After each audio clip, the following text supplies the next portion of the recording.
आपने कहा structure committee जो सन 2012 में आपके दल द्वारा एक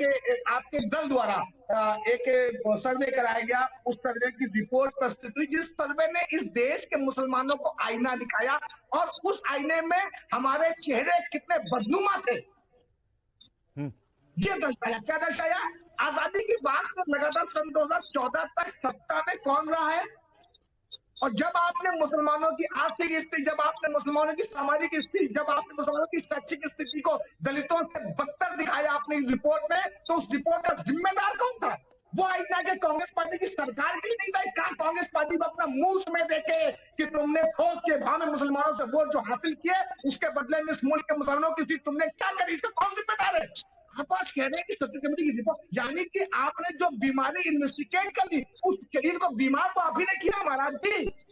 आपने उस शरीर को बीमार किया, जब उसकी जांच रिपोर्ट आई तो आप पता देखो ये बीमार है। उस बीमारी का सिर्फ और सिर्फ अगर कोई जिम्मेदार है तो कांग्रेस पार्टी की वो सरकार है जो लगातार आजादी के बाद से इस देश में रही और उन्होंने इस देश के मुसलमानों के साथ खोखला बर्ताव किया, खोखला व्यवहार किया, झूठ बोला। और इसी तुष्टिकरण का विरोध भारतीय जनता पार्टी करती है कि हमें किसी को लॉलीपॉप नहीं देना है, हमें किसी को बहलाना और बरगलाना नहीं है, हमें हर व्यक्ति को इस देश के विकास की मुख्य धारा में लाके मजबूती के साथ खड़ा करना है। ये काम है भारतीय जनता पार्टी का।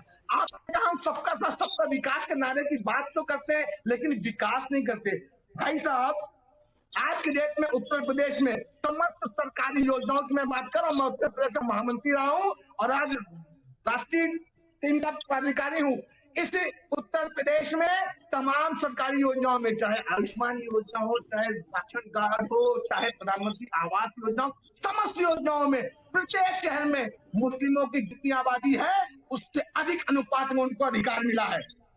आप कहते हैं हम झूठ बोलते हैं, आप कहते हैं सबका, लेकिन हाँ, हम गुंडे नहीं पैदा करते हैं, हम माफियाओं का सहयोग नहीं करते, हम धर्म की आड़ में जो दंगा करने वाले हैं उनको नहीं छोड़ते हैं, उनके घरों को बुलडोजर से जमींदोज करके मारते हैं, हम उनको इनकाउंटर में मार के और या जेल में भेज कर अपने आप को ठीक समझते हैं कि हमने अपने कर्तव्यों की पूर्ति करी।